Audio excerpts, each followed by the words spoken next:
Y mientras te invito a que puedas abrir tu Biblia en el libro de Josué, capítulo 14. Hasta allí nos vamos a desplazar en esta tarde, al libro de Josué, que su autor es este hombre llamado Josué, un siervo de Moisés, fiel a la obra de Dios, y esa fidelidad le llevó a convertirse en el líder espiritual de todo el pueblo de Dios. Porque cuando uno es fiel a Dios, Dios es fiel con uno. Y ahí en Josué capítulo 14, versículo 1, cuando lo tengas, te invito a que te pongas en pie. Y así vamos sabiendo quién lo tiene ya. Si por alguna extraña razón no has traído tu Biblia, no te preocupes, que aquí en las pantallas tenemos la lectura. Son 5 versículos nada más que vamos a leer. Y así nos dice la palabra de Dios. Josué capítulo 14, versículo 1. Esto pues es lo que los hijos de Israel tomaron por heredad en la tierra de Canaán, lo cual les repartieron el sacerdote Eleazar, Josué hijo de Nun, y los cabezas de los padres de las tribus de los hijos de Israel. Por suerte se les dio su heredad, como el Señor había mandado a Moisés que se diera a las 9 tribus y a la media tribu. Porque a las 2 tribus y a la media tribu les había dado Moisés heredad al otro lado del Jordán, mas a los levitas no les dio heredad entre ellos. Porque los hijos de José fueron 2 tribus, Manasés y Efraín. De ahí que se le conozca como media tribu. Manasés y Efraín. Y no dieron parte a los levitas en la tierra, sino ciudades en que morasen, con los ejidos de ellas para sus ganados y rebaños. Versículo 5. De la manera que el Señor lo había mandado a Moisés, así lo hicieron los hijos de Israel en el repartimiento de la tierra. Amén. Hasta ahí vamos a leer en esta tarde, vamos a orar. Señor, gracias por tu palabra. Gracias, mi Dios, porque la podemos leer libremente, Señor, sin miedo a persecución, sin miedo a represalias. Oramos en el nombre de Jesucristo, que mientras tu palabra es predicada en esta tarde, ocurran los prodigios, las señales, las maravillas, las sanidades, las liberaciones, todo lo que tu palabra dice que puede ocurrir. Oramos para que ocurra esta tarde en nuestras vidas. Gracias, Señor, por todo lo que estás haciendo, y gracias por todo lo que vas a hacer en el nombre bendito de Jesús. Y todo el que lo cree dice fuerte, amén y amén. Puede sentarse si quiere. Vamos a hablar un poquito acerca de las tribus de Israel. Tribus hablando de familias, esos hijos que tuvo Jacob, esos hijos que tuvo Israel. La última vez que estuve aquí compartiendo, hace ya 2 semanas, hablamos acerca de una herencia. ¿Recuerdan esa parábola que hablábamos del hijo pródigo?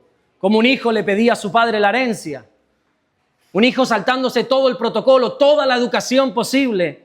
Porque recordemos que la herencia se da cuando el padre fallecía. Pero este hijo le estaba diciendo en otras palabras a su padre: no me interesa, para mí ya estás muerto, dame lo que me corresponde. El padre por alguna razón le da la herencia y se va. Eso lo estuvimos viendo la última vez que estuvimos aquí compartiendo. Y hoy te voy a hablar también de una herencia. De una herencia que en este caso no es pedida por el hijo al padre, sino es dada del padre al hijo. Los hebreos recibieron en el tiempo de Dios una herencia prometida, que es la herencia de un país, de una tierra, la tierra de Israel, la tierra de Canaán, una tierra descrita en la Biblia como que fluía leche y miel, hablando de abundancia, de bendición, de gloria bendita que había allí. Y Dios lo había prometido: te lo voy a dar. Y vamos a ver cómo los hebreos recibieron esta herencia y no solamente pudieron disfrutarla, sino que pudieron beneficiarse de ella. Los hebreos pudieron echar raíces en esa tierra. Los hebreos pudieron negociar en esa tierra, fructificar, multiplicar, prosperar en esa tierra, porque ellos entendieron que la herencia dada por el Padre, que la bendición dada por Dios, es para vivir cerca de Dios. Por otro lado está la herencia que el hijo le pidió al Padre en la parábola, ¿recuerdan, verdad? Esa herencia que se saltó todo el protocolo, se adelantó a los tiempos porque no era el momento de recibir esa bendición, pero él se encaprichó: yo lo quiero y lo quiero ya. Y el padre se lo da y se va, y todos sabemos lo que pasó con esa herencia. La despilfarró, se la malgastó. Y todo es porque este hijo no había entendido que la herencia dada por el Padre, que la bendición dada por Dios, no se puede disfrutar lejos de Dios. En ambos casos, la herencia venía de la misma persona, de la misma fuente, el Padre. Pero la diferencia está en cómo se recibe y cómo se usa la herencia de Dios. Cómo recibimos esa bendición y, lo más importante, ¿qué hacemos con esa bendición? Bueno, ¿y por qué te digo todo esto? Porque Pablo nos dice en una de sus cartas que ahora ya la herencia no es para los hebreos, que ahora ya la herencia no es para un personaje ficticio en una parábola del hijo pródigo, sino que ahora nosotros somos los herederos, dice Pablo.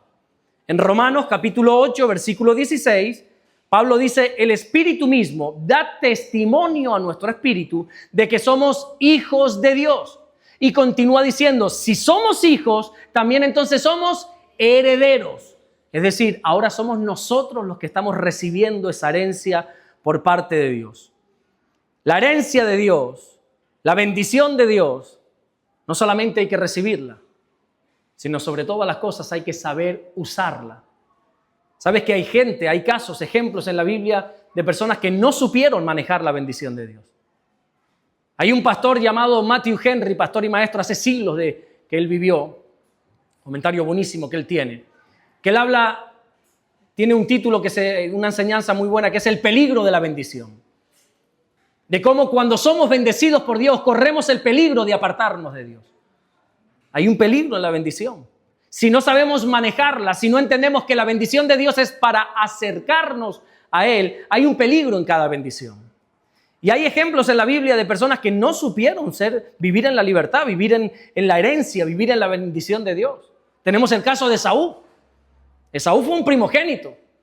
Vemos que su hermano estaba desde el vientre de la madre queriendo esa bendición, queriendo esa herencia, la primogenitura. De hecho, cuando nació primero Esaú y su hermano salió agarrado del pie como diciendo, ¡ay, yo quería esta bendición! Sin embargo, Esaú no supo disfrutarla, no supo aprovecharse de esta bendición, no supo vivir bajo la libertad de Dios. Es más, la vendió. Un día tenía hambre y dice, bueno, ¿yo para qué quiero esto? Te la vendo por un plato de lentejas. Así hizo Esaú. No supo vivir en la bendición de Dios. Tenemos el caso, por ejemplo, de Saúl, del primer rey de Israel.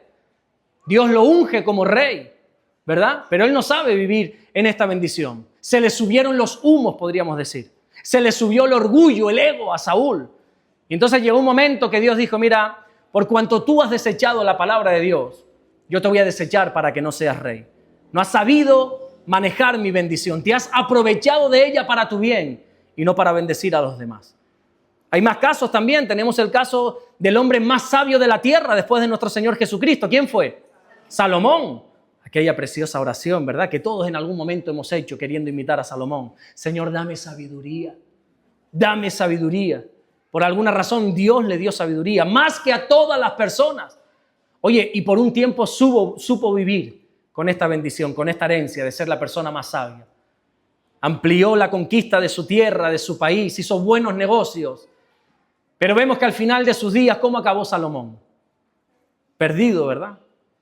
Dice que se juntó con personas que no debía, con mujeres que nunca debería haberse acercado, y su corazón se desvió, se corrompió hacia la idolatría. Salomón tampoco supo vivir con la bendición de Dios. Esaú la vendió por hambre, Saúl la perdió por desobediente, Salomón la perdió por idolatría. Pero ¿y qué estás haciendo tú con la herencia de Dios? ¿Qué estás haciendo tú con la bendición de Dios? ¿Cómo estás obrando, manejando esa bendición que Dios ha puesto en tus manos? ¿Habrá aquí alguna persona bendecida? Todos somos bendecidos, ¿verdad? ¿Cómo estás manejando esa bendición?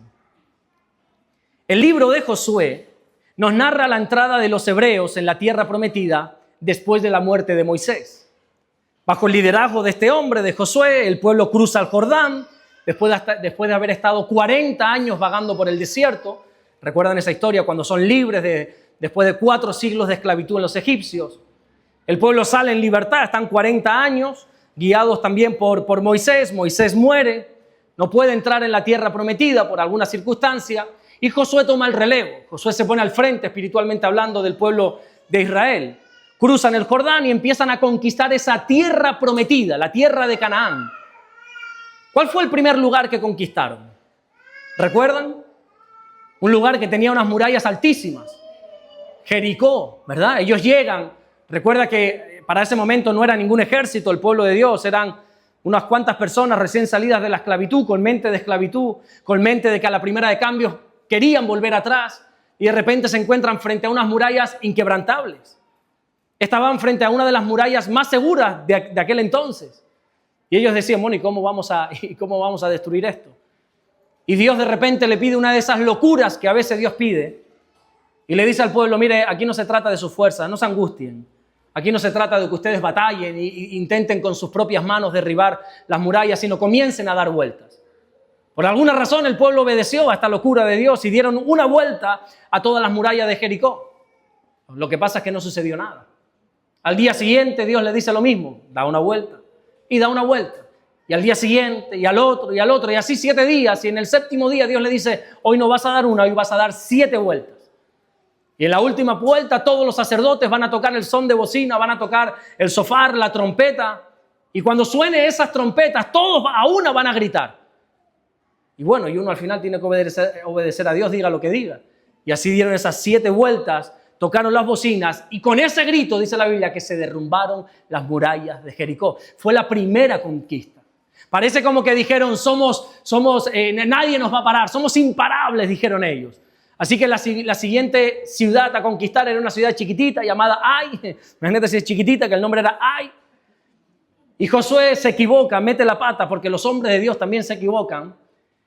Y dice Josué, bueno, no vamos a molestar a todo el pueblo, vamos a enviar a unos cuantos nada más. Si con Jericó, mira cómo los hemos vencido dando vueltas, lo de Ai va a ser pan comido. Así que nada, mandemos a unos cuantos para Ai. Y cuando uno va sin la bendición de Dios, cuando uno va en sus propias fuerzas, cuando uno va confiado en sí mismo, y no en ese versículo que dice, todo lo puedo en Cristo, que me fortalece, se da un buen taponazo, como diríamos aquí. Y aquel ejército que parecía imparable, el ejército de Israel, se acerca a esa pequeña ciudad y tienen que salir con el rabo entre las piernas. 36 hombres murieron, perdieron la guerra. Josué no entiende absolutamente nada hasta que capta este principio de que para todo tiene que ir Dios delante. Es un principio espiritual para cada uno de nosotros. Todo lo que vayamos a hacer, Dios tiene que ir delante.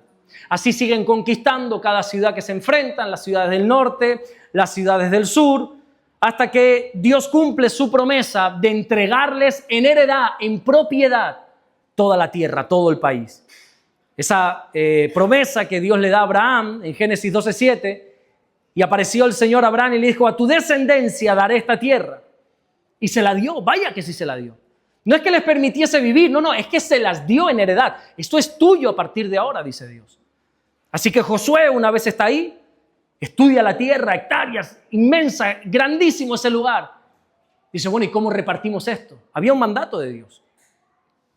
Y llama al sacerdote, en ese tiempo se llamaba Eleazar, llama a cada jefe, a cada padre de las tribus de Israel, y allí tienen una reunión, esas 14 personas, Josué, el sacerdote y los 12 jefes de cada tribu, y empiezan a decidir cómo repartir la tierra.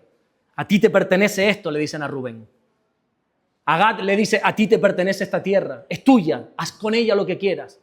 Edifica, cásate, echa raíces en ese lugar, edifica. Y así a cada tribu les empieza a repartir una parte de la tierra.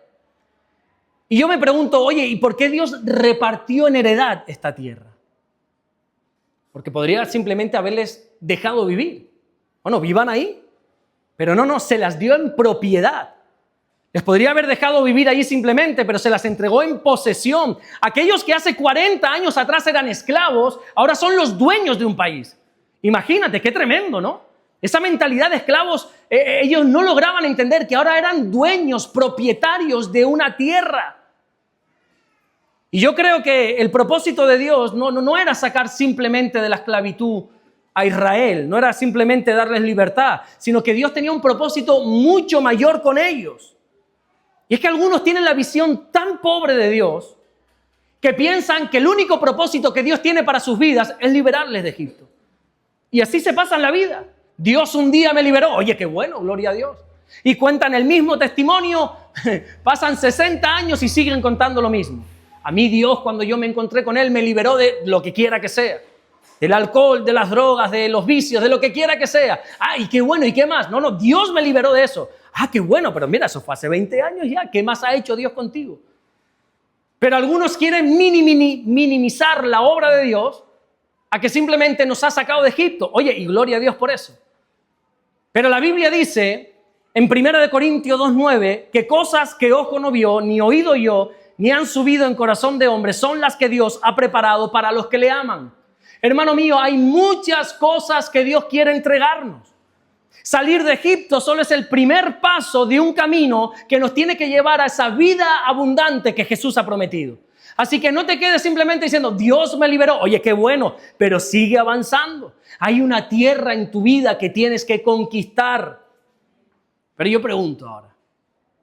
Yo me hago muchas preguntas, ya lo saben. ¿Cómo supieron los hebreos llegar hasta la tierra prometida? Claro, nosotros hasta en nuestra Biblia hay una concordancia en los mapas del desierto, ¿verdad? Y sabemos la distancia entre Egipto y la tierra de Canaán, sabemos el camino, pero escuchen una cosa, esta gente nunca había salido de Egipto. Esta gente nunca, era la primera vez que pasaban las fronteras egipcias. No había mapas, lógicamente, no había un GPS, se cae de Maduro, ¿verdad? Nadie le iba a decir, mira, en la siguiente rotonda coge la tercera mano para Canaán. Eso no existía. Entonces uno dice, bueno, ¿y cómo llegamos a esa tierra? ¿Y cómo podemos llegar 600,000 personas que salieron de Egipto? ¿Cómo vamos a ir hacia esta tierra que no sabemos dónde es? Bueno, ellos supieron llegar a la tierra prometida porque una extraña nube les guiaba. ¿Una nube? Sí, una nube, dice la Biblia. Había una nube enviada por Dios que se movía, y cuando esa nube se movía, el pueblo se tenía que mover. Si la nube iba hacia la izquierda, todo el campamento tenía que ir para la izquierda. Y si la nube iba hacia la derecha, todos para la derecha. Y si la nube se quedaba quieta, todos quietos. Así pasaran días. La nube guiaba al pueblo. Esa nube, Pablo nos va a decir mucho tiempo después, que representa al Espíritu Santo. Porque el Espíritu Santo es quien guía a los hijos de Dios. Dice Romanos 8:14, porque todos los que son guiados por el Espíritu de Dios, estos son hijos de Dios. El asunto es que el Espíritu de Dios nos quiere guiar como esa nube guiaba al pueblo, pero otra cosa muy diferente es, oye, ¿y tú te dejas guiar por Dios? Porque la nube sigue estando. La guianza del Espíritu de Dios sigue estando, pero ¿y tú te dejas guiar? La Biblia dice que Dios quiere enseñarnos el camino que debemos andar. Salmos 32:8 dice, te haré entender. Mira lo que dice Dios. Es que no entiendo. Bueno, yo te haré entender, dice Dios. Y te enseñaré el camino en que debes andar. Claro, pero vuelvo y repito, una cosa muy diferente es que nosotros queramos caminar por ese camino. Jesús dijo que el Espíritu Santo nos va a guiar hacia toda verdad. Y yo llego a la conclusión de que el problema no es la falta de dirección. La dirección está clara, establecida. El problema es la obediencia a esa dirección. Aquí todos sabemos perfectamente el camino que Dios nos traza. Aquí todos, aun el que menos sepa de Biblia, sabe el camino que Dios nos está dando a entender. El tema es, ¿estás dispuesto a transitarlo o vas a seguir caminando por donde a ti bien te dé la gana? Y hay un camino trazado por Dios. Y en nuestro interior hay un discernimiento entre el bien y el mal, que sabemos por dónde podemos ir. La dirección está clara, establecida, señalada perfectamente. ¿Pero estás dispuesto a caminar por ese camino?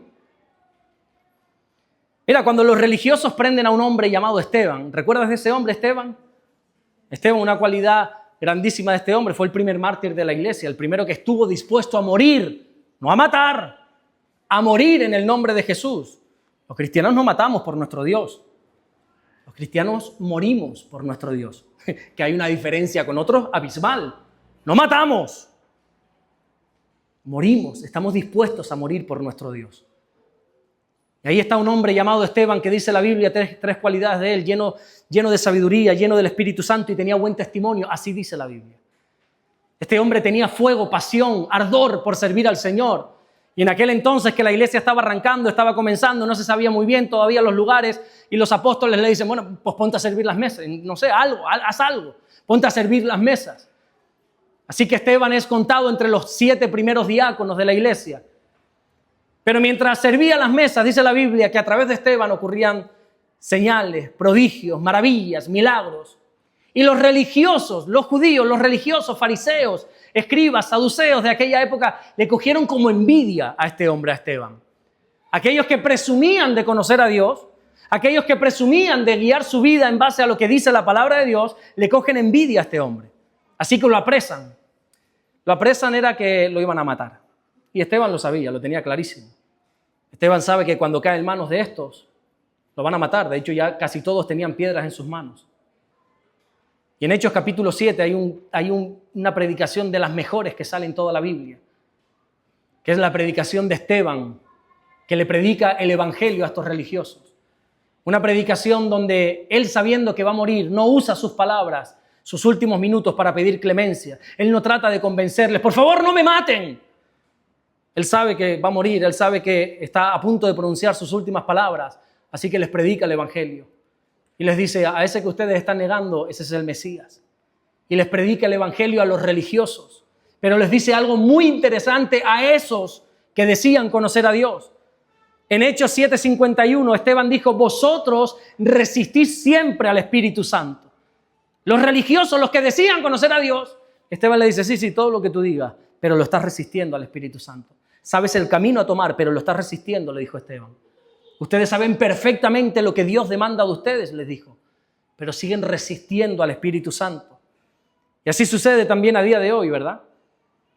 Creyentes que saben el camino a tomar, pero resisten el Espíritu Santo. Seamos honestos, todos sabemos el camino que tenemos que tomar. Pero a veces somos como esos religiosos que resistimos al Espíritu Santo. Sabemos que Dios nos ha puesto delante de nosotros el camino del perdón. Pero ¿cuántas veces en vez de coger este camino, cogemos el atajo de la rabia, del resentimiento, ¿verdad? Del querer venganza por nuestras propias manos? ¿Cuántos han tomado ese atajo alguna vez? Arley y yo nada más. ¿Cuántos siguen todavía en ese atajo? Porque cuesta, pero sabemos que el camino es el perdón, pero seguimos. Sabemos que el camino es el amor. ¿Sí? Lo tenemos clarísimo, que el camino es el amor. Pablo dice algo tan hermoso en 1 Corintios 12, el último versículo. Dice, después de hablar de todos los dones, dice, mas yo os muestro un camino aún más excelente. Y cuando pasas de página y te encuentras con 1 Corintios capítulo 13, ¿cuál es el camino más excelente? El camino del amor. Todos sabemos que tenemos que tomar ese camino. Todos sabemos que el mandamiento más importante es amar a Dios y el segundo más importante es amarnos entre nosotros. Pero ¿cuántos a veces cogemos el atajo de no amarnos, de rechazarnos, de criticarnos? Sabemos que tenemos que tomar el camino de la santidad. Pues sí, lo tenemos claro, no se nos tiene que decir nada. No se nos tiene ni que recordar aquí cada domingo que el camino a seguir dado por Dios es la santidad. Oye, pero qué cosas que aún así seguimos tomando atajos del pecado cada día, ¿verdad? Y nos seguimos desviando de vez en cuando nadie nos ve. Aquí en público todos estamos en el camino de la santidad. Pero en privado, ¿verdad? Que de vez en cuando tomamos atajos. Por eso digo, muchas veces no se trata de la falta de dirección, se trata de falta de obediencia.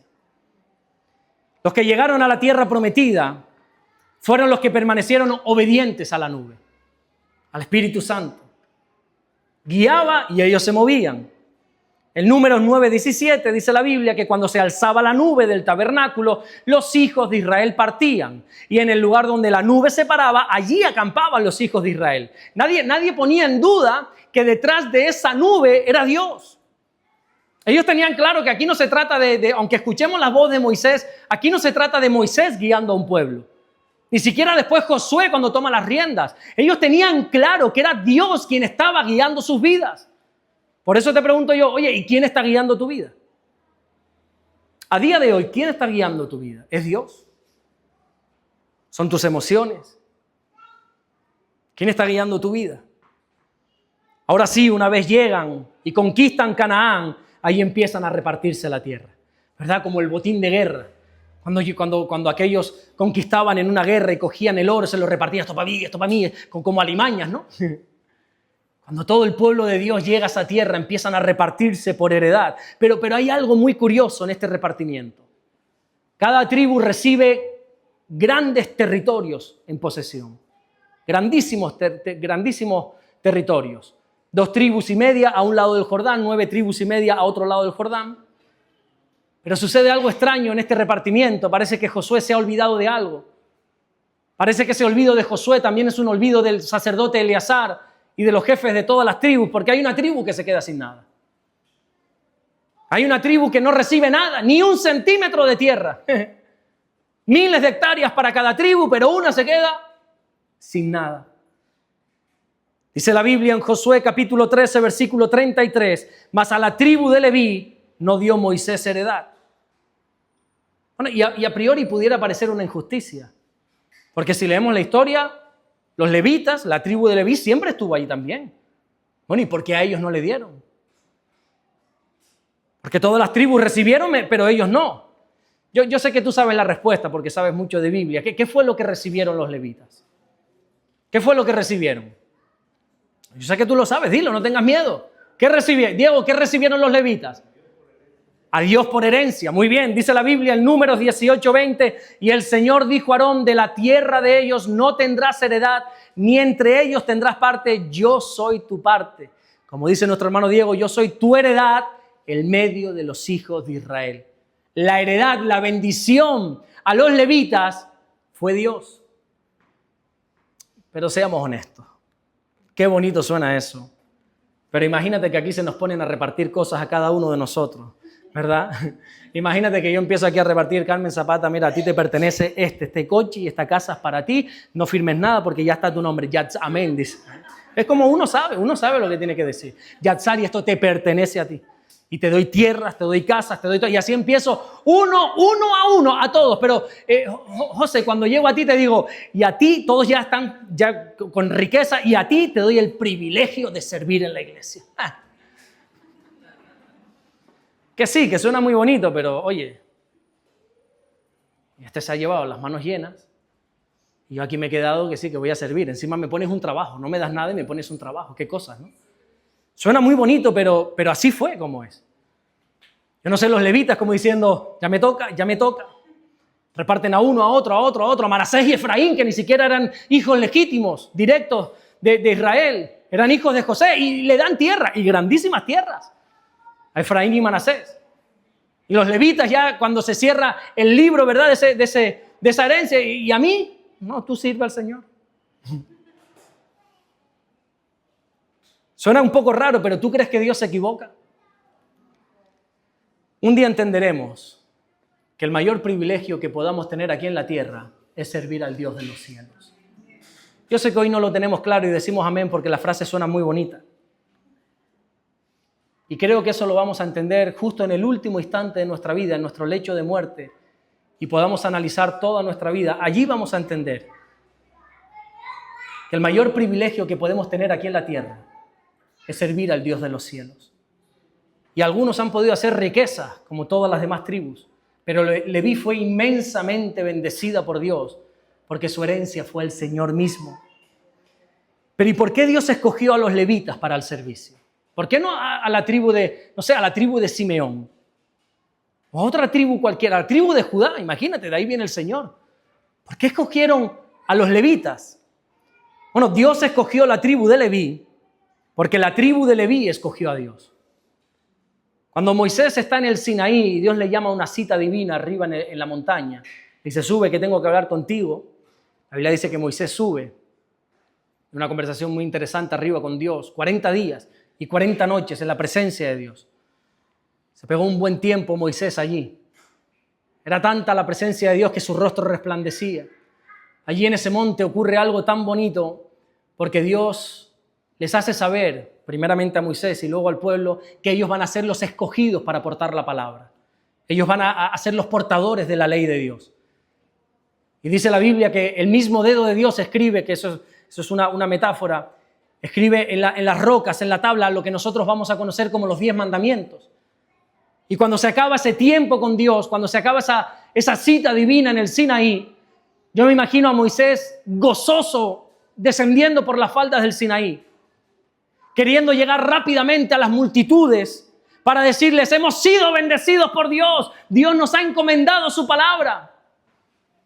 Y en ese gozo, en esa alegría, Moisés bajando por la montaña con esas 2 piedras, con esas 2 tablas, visualiza a lo lejos como algo extraño, algo dorado, algo que brilla y un montón de gente alrededor y él no entiende, él no es capaz de entender lo que ahí está pasando. Y Moisés sigue bajando y se da cuenta que hay un becerro de oro.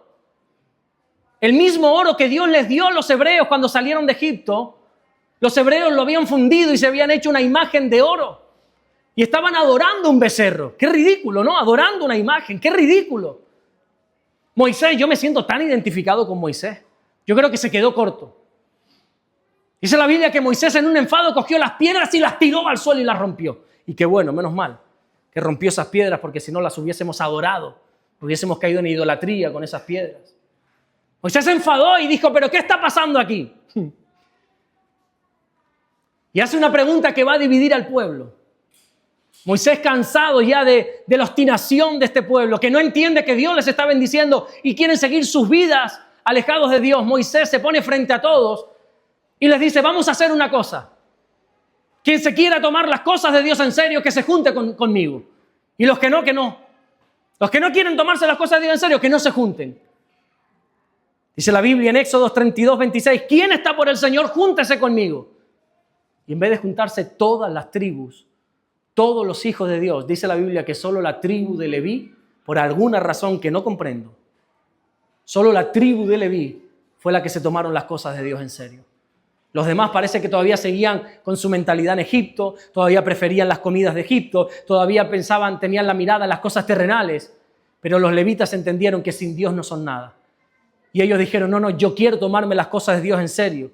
Y a partir de ese momento, Dios apartó a esa tribu para un servicio especial. Porque, hermano mío, cuando Dios es tu prioridad, Dios te pone como su prioridad. Cuando Dios para ti es tu prioridad, cuando colocas el reino de Dios y su justicia primeramente en tu vida, todo aquello por lo que el mundo se afana, Dios te lo va a dar por añadidura. Así dice la Biblia. De la tribu de Leví también salían los sacerdotes. Para no alargar esta historia, Leví, este hombre, este hijo de Jacob, tuvo 3 hijos, Gersón, Coat y Merari. Los vas a conocer como los gersonitas, los coatitas, los meraritas. Son nombres graciosos, pero que ahí están en la Biblia. De una de esas familias, de los coatitas, sale la familia de Moisés, de Aarón, y de ahí Dios se provee de sacerdotes. No solamente de la tribu de Leví están los que iban a servir, los levitas, sino que también de una familia en particular de esa tribu van a salir los sacerdotes. La diferencia entre un levita y un sacerdote es sencilla. Todos servían a Dios, pero los sacerdotes tenían un servicio más exclusivo. Ellos podían entrar al lugar santo y el sumo sacerdote podía entrar incluso al lugar santísimo. Te voy a hacer una pregunta antes de ir enfocando ya esta enseñanza. Ahora lo vas a entender todo bien. Bueno, ¿y dónde vivían los levitas? Pues claro, una cosa es que no me des tierra, otra cosa es que no me des ya un lugar para vivir. ¿Y dónde vivían los levitas? Porque aquí todos tienen tierras, aquí todos tienen terrenos, aquí todos tienen ganancias, pero ¿y dónde vivo yo?, dirían los levitas. Los levitas vivían dispersos en todo Israel.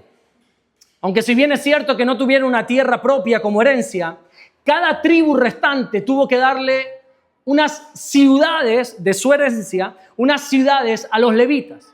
Ciudades repartidas por todo el país. Si tú te lees el libro de Josué, te vas a dar cuenta que eran 48 ciudades concretamente, que se les dio, no en herencia, no en propiedad, sino bueno, aquí puedes vivir. Y así estaban los levitas repartidos por todo el lugar, por todo el país. ¿Y por qué? ¿Por qué fue así? Bueno, porque Dios se aseguró de que en todo rincón, en toda región se estuviera enseñando la palabra de Dios y se estuviera sirviendo a Dios. No había ni un solo hebreo que no tuviera conocimiento de lo que era y lo que hacía un levita, porque estaban repartidos por todo Israel. Cuando un hebreo fuese de la tribu que fuese, veía a un levita, veía a un sacerdote, su mente automáticamente decía, he ahí un siervo del Señor. Ese hombre es un servidor a tiempo completo de Dios. Ellos sabían que ese hombre no se dedicaba a la ganadería. Ellos sabían perfectamente que ese hombre no se dedicaba a los negocios de este mundo. Ellos automáticamente sabían que ese era un siervo de Dios. Todos los hebreos lo sabían que la vida de los levitas, de los sacerdotes, era servir al Señor. Era la mentalidad del judío, levita, sacerdote, sirve al Señor. Con esta mentalidad fue que Jesús contó la parábola del buen samaritano. ¿Recuerdas esta parábola? La parábola que dice que un hombre que desciende de Jerusalén a Jericó a mitad del camino, le vienen unos gamberros, le roban, le golpean, lo dejan medio muerto. Y dice la Biblia, por ahí empieza a pasar gente. Bueno, dijo Jesús, por ahí empezó a pasar gente. El primero que pasó, ¿quién fue? Un sacerdote, dice la Biblia. Y esto Jesús lo dice porque sabe que su audiencia, cuando escuche palabra sacerdote, lo va a asemejar rápidamente a servicio a Dios. El sacerdote se ha de detener. Es un siervo de Dios. Y por ahí pasa el sacerdote y el sacerdote se... y sigue de largo. Por ahí pasa un segundo personaje, que es ¿quién? Un levita, dice la parábola. La gente decía, bueno, el sacerdote no se paró porque tendría prisa, no me digas por qué, pero el levita se va a parar. ¿El levita qué hizo? Siguió de largo. Y por ahí pasa uno que nada tiene que ver con las cosas del Señor, que nada tiene que ver con la fe judía, que era un samaritano, alguien de Samaria. Y ese que nadie esperaba es el que se detiene y ayuda a aquel hombre herido y medio muerto. Jesús contó esta parábola porque sabía que la mente de las personas, cuando uno escuchaba sacerdote o escuchaba levita, lo asociaba rápidamente al servicio a Dios. Y esa mentalidad perduró por siglos. Y con esa mentalidad es que el apóstol Pedro dijo en su primera carta, capítulo 2, versículo 9, mas vosotros sois linaje escogido, real sacerdocio. Entiendan esto, les he querido hacer esta introducción de 30 o 40 minutos, no lo sé, para que entiendas la mentalidad que la audiencia de Pedro tiene cuando dice, ustedes son real sacerdocio. Aunque este versículo nosotros lo usamos para animarnos, para bendecirnos, oye, que somos linaje escogido, real sacerdocio, pueblo adquirido por Dios, para anunciar las virtudes de aquel que nos llamó de las tinieblas a la luz y para que anunciemos las virtudes de aquel. Y lo tenemos pegado, ¿verdad? En nuestras casas, en nuestras paredes. Estas palabras cambió la vida de toda la gente allí porque les cambió de posición y ellos pasaron de ser simples creyentes a convertirse en sacerdotes. Pedro estaba diciendo, ustedes, todos ustedes son sacerdotes. Ahora que ha venido el Hijo de Dios y que tenemos entrada ante el trono de Dios, ahora todos ustedes son sacerdotes, son servidores de Dios. Eso es lo que Pedro está diciendo aquí. Antiguamente era exclusivo el servicio a Dios de unas cuantas personas. El sacerdocio estaba reservado para una familia entre miles de familias. Pero ahora ustedes, le dice Pedro a la iglesia, todos son sacerdotes, todos son servidores de Dios. Y cuando uno entiende que es un sacerdote y no un simple creyente, cambia la visión. Y sobre todo, ¿sabes qué? Cambia el comportamiento. Tengo un conocido, que es medio familiar incluso, que hace años atrás abrió un negocio, un restaurante y, oye, le iba bien. Muy bien, le iba maravilloso. Cogió mucha fama. No sé de cómo iba las cuentas de él, pero presumo que tenía que estar ganando muchísimo dinero porque siempre estaba lleno ese local. Pero resulta que ibas un día y estaba cerrado. Dice, oye, pero qué cosas, ¿no? Ibas a la semana y otra vez cerrado. Hasta que un día hablo con él, oye, pero vamos a ver una cosa. Se ve que te está yendo bien y ¿por qué cierras un día? Y otro dice, mira, no me digas nada, que es que el empleado que tengo, eso es un desastre, me dice. Claro, es el que cocinaba, el que preparaba todo y me decía, es un desastre. Un día no viene porque le duele la espalda, un día no viene porque no le da la gana, me llama y dice, hoy no me apetece. Un día le duele la rodilla y ya se coge una baja de 3 días. Tú sabes que hay gente así, ¿no? De baja en baja siempre. Y digo, bueno, ¿y qué vas a hacer? Dice, no, ya sé lo que tengo que hacer. Y pasan varios meses y me doy cuenta que no se cerraba ni un solo día ese negocio hasta que vuelvo a hablar con esta persona, medio familiar mío. Y digo, oye, ¿y cómo has conseguido que ya este hombre no falte? Dice, no me quedó otra que hacerle, en vez de un trabajador, le hice socio de la empresa. Su visión cambió desde el mismo momento que dejó de ser un trabajador y pasó a ser el dueño de la empresa. Y ahí cambió de posición, cambió de visión y ahí ya no se ponía malo, fíjate tú. Y así sucede cuando nosotros entendemos que no somos creyentes simplemente, que somos sacerdotes, nos cambia la visión. Los creyentes son aquellos que siempre están posponiendo el servicio, siempre tienen una excusa en su boca.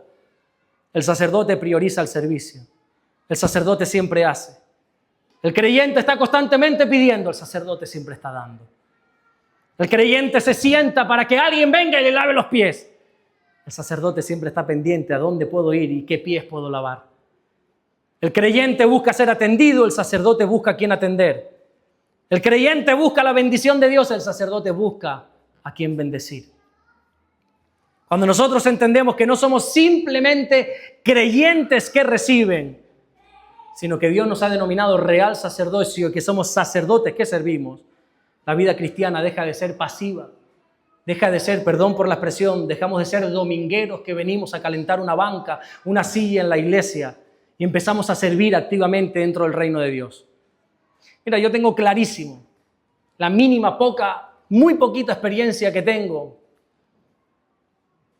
ya me da el entendimiento de que este mensaje no va a ser recibido igual por todos. La gran mayoría, no te puedo decir un tanto por ciento, pero de 90 para arriba, sé que se van a ir a sus casas con la conciencia tranquila de que se han congregado un domingo más. Y se van a ir tranquilos. Y mañana les preguntarás, ¿y de qué se predicó?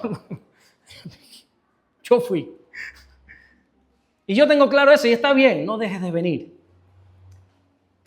Pero si en una sola persona podré sembrar esta semilla de que salgas de la visión de creyente y entiendas, te metas en el papel de lo que Dios quiere hacer a través de ti, que quiere convertirte en un hombre de Dios y en una mujer de Dios, yo me doy por satisfecho.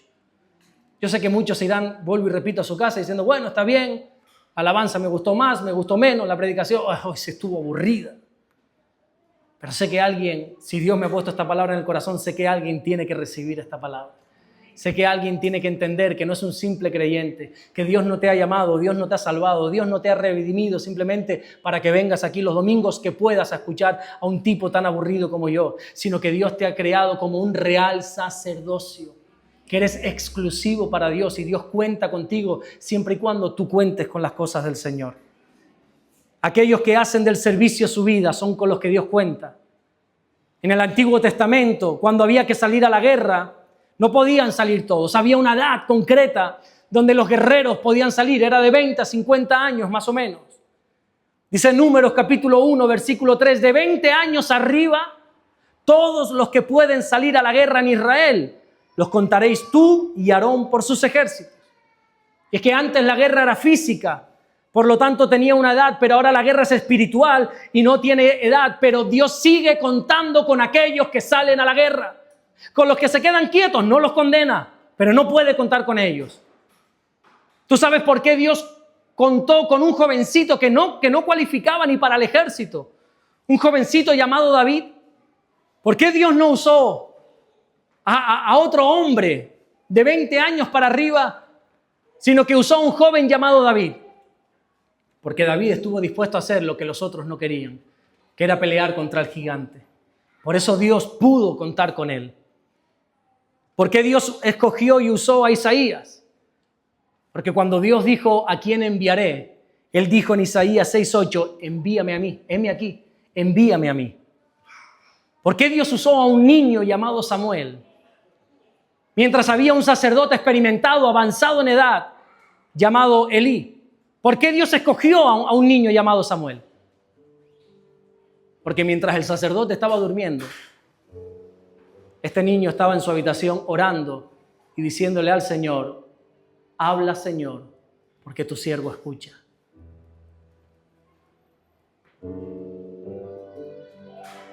¿Por qué Dios en vez de escoger a una mujer influyente, pudiente, económicamente hablando, usó a una simple joven madre, a una simple joven para ser la madre de Jesús? Porque cuando aquel ángel le anunció a María su embarazo, María dijo en Lucas 1:38, he aquí la sierva del Señor, hágase conmigo conforme a tu palabra. Cuenta conmigo, Señor, le dijo. ¿Por qué Jesús llamó a estos 12 discípulos que si los estudias a cada cual es peor? Cada cual tiene más defectos que el otro. El que no era iracundo, era un mentiroso, el que no pedía fuego del cielo, el que no le traicionaba, el que no salía corriendo. ¿Por qué el Señor se hizo valer de esta gente? Porque dice la Biblia en Lucas 5:11 que dejándolo todo le siguieron. Dios cuenta con aquellos que están dispuestos a servir. ¿Estás dispuesto a servir al Señor? Entonces Dios cuenta contigo. Quiero que sepas que el servicio es tu llamado principal.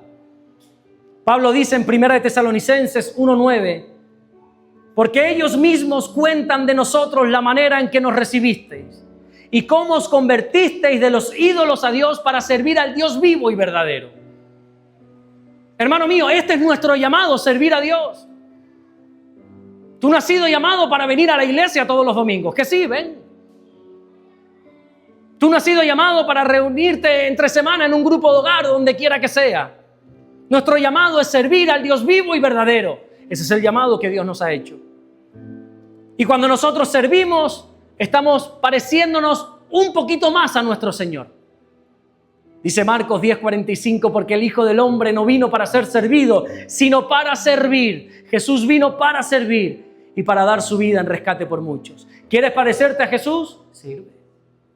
¿En dónde? Sirviendo las mesas, si quiere. Nunca nos parecemos tanto al Señor cuando servimos al Señor. Y ¿sabes qué? Aunque parezca a veces injusto el servicio, tenemos que saber que el servicio a Dios es recompensado siempre por Dios. Siempre. Dios no es injusto, dice la Biblia. Colosenses 3:23 dice, y todo lo que hagáis, chicos, hazlo de corazón. Como para el Señor, dice Pablo, y no para los hombres, sabiendo que del Señor recibiréis la recompensa de la herencia, porque a Cristo el Señor servís. Iglesia, escucha, a Cristo el Señor servís. No es al hombre, no es a la denominación, no es a la iglesia, no es al ministerio, a Cristo el Señor servís. Y de Cristo recibiréis la recompensa, y de Cristo recibiréis la herencia. A veces uno, es verdad, se desanima, claro que sí, yo también. A veces uno incluso se desmotiva, pero debes recordar que es a Jesús a quien servimos. Que el hombre no falla. Si yo te contara. ¿Cuántas veces te he fallado yo a ti? Quizá a alguno de ustedes le falta dedos en la mano para decir, oye, me ha fallado unas cuantas veces. Y ya, no sé. No es excusa, te pido disculpas. Pero no te olvides que es al Señor a quien sirves. Es a Jesús. Y los hombres te fallaremos, pero Jesús nunca te va a fallar. ¿Y sabes cuál es la recompensa que Dios da por servirle? Jeremías 32:39 dice, y les daré un corazón y un camino para que me teman perpetuamente, para que tengan bien ellos y sus hijos después de ellos. Aquel que teme y sirve a Dios tendrá bien él y sus hijos después de ellos. ¿Quieres que a tus hijos le vaya bien? Sé como Josué y di, yo y mi casa serviremos al Señor. Nuestro servicio, nuestra fidelidad a Dios garantiza el bien de nuestra descendencia. Fue la obediencia, fue el servicio de Abraham quien bendijo a su hijo Isaac, a su nieto Jacob y a toda su descendencia. Génesis 22:18 dice, en tu simiente, le dijo Dios a Abraham, en tu simiente serán benditas todas las naciones de la tierra por cuanto obedeciste a mi voz. Tu obediencia bendecirá a tus hijos, le dijo Dios a Abraham. Cuando Pablo se encuentra con un hombre de Dios, con un guerrero llamado Timoteo, le dice, yo sé cuál es el motivo por el cual tú eres un guerrero del Evangelio. No es por ti, es por tus padres, le dice. Concretamente por tu madre y por tu abuela. Segunda de Timoteo 1:5, trayendo a la memoria la fe no fingida que hay en ti, la cual habitó primero en tu abuela Loida, en tu madre Eunice. Y Pablo dice, por lo tanto estoy seguro que también en ti. De la misma manera nuestro servicio, nuestra fidelidad a Dios bendice inmensamente a nuestra descendencia. Hermano mío, somos real sacerdocio. Estamos llamados a servir. El servicio es el propósito que Dios tiene para cada uno de nosotros y por eso te aconsejo que aproveches tu vida sirviendo a Dios. Porque un día vas a entender esta verdad. El mayor privilegio que tenemos aquí en la tierra es poder servir al Dios de los cielos. Cierra tus ojos un instante. Cierra tus ojos un instante delante del Señor. ¿Cómo está tu relación con Dios? ¿Estás sirviendo a Dios?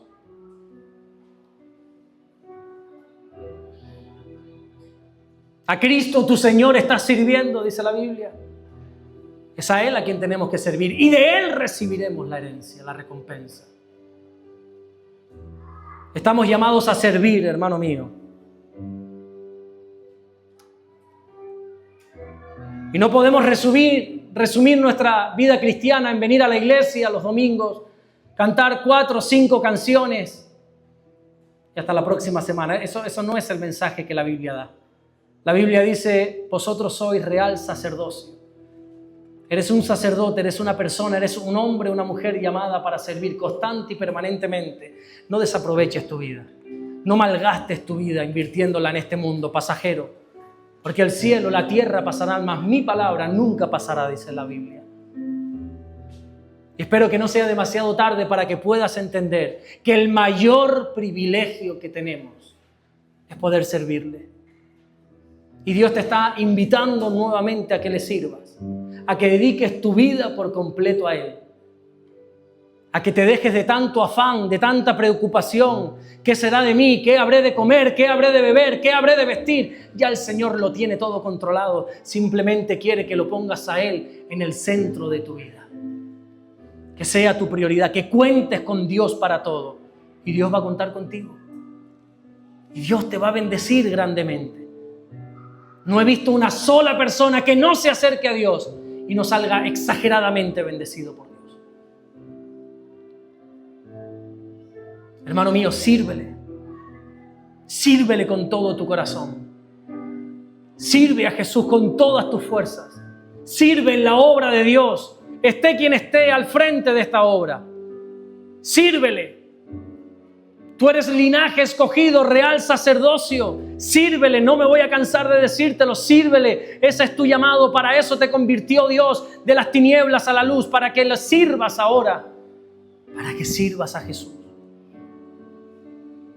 Sírvele, hermano mío.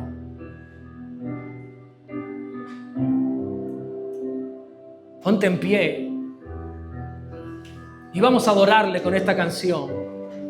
Vamos a cantarle a nuestro buen Dios en esta tarde, al Dios que nos ha llamado para que le sirvamos, para que demos nuestra vida en servicio a Él. Vamos a cantarle. Aleluya.